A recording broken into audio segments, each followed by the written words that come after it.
Douglas Ross. The UK-wide inquiry, which the First Minister has mentioned, will look at all of these issues, and it's right it continues to scrutinise what happened. But we must examine the unique circumstances in Scotland where the Crown Office were responsible for prosecutions of innocent people. If the Crown Office knew of specific problems more than a decade ago, that raises serious questions. We don't know what they did, if anything, with that information. The Horizon Post Office scandal has devastated lives. It is the most appalling miscarriage of justice. Good people were criminalised because of an IT failure they had nothing to do with and a cover-up that lasted for years. It's right that no stone is left unturned in seeking answers. The Crown Office in Scotland must be transparent. Prosecutors were aware of issues with the flawed Horizon system more than 10 years ago. So, First Minister, we don't need meetings or briefings from the Lord Advocate. We need her here in Parliament to answer questions about this scandal.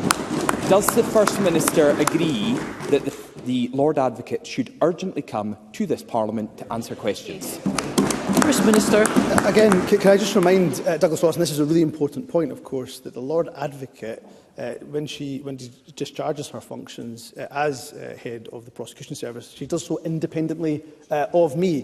When I spoke to the Lord Advocate this morning, she was more than happy to consider whether it was a briefing, whether it was a ministerial statement, whatever was appropriate, she was willing to consider that. And I'm certain the Lord Advocate is listening to these exchanges, and of course it will be for her to determine in her independent function as head of the prosecution service on terms of how she should answer any of those questions. Let me reiterate the point here that Scottish prosecutors were told in September 2013 to treat cases reported by the Post Office in regard to their facts and circumstances and evidence which did not rely upon Horizon, so they should be reported on their individual regard. Then, of course, no cases were prosecuted from 2015 where the sufficiency of evidence was dependent on the evidence from the Horizon system. And my understanding, again, from the conversations I've had with the Lord Advocate, is that the engagement with the Post Office between 2013 and 2015, the Crown Office were assured by Post Office and their legal representatives that issues that arise with the Horizon system in England did not impact on any live Scottish cases. So they continued to seek those assurances and then took the action that they did in both 2013 and 2015 as well.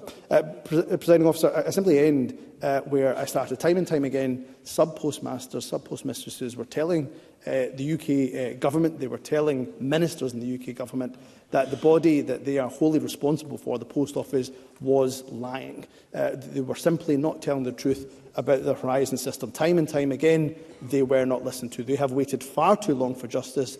They waited far too long for compensation. This government will work with the UK government to ensure they get access to not just justice, but access to the compensation they so rightly deserve.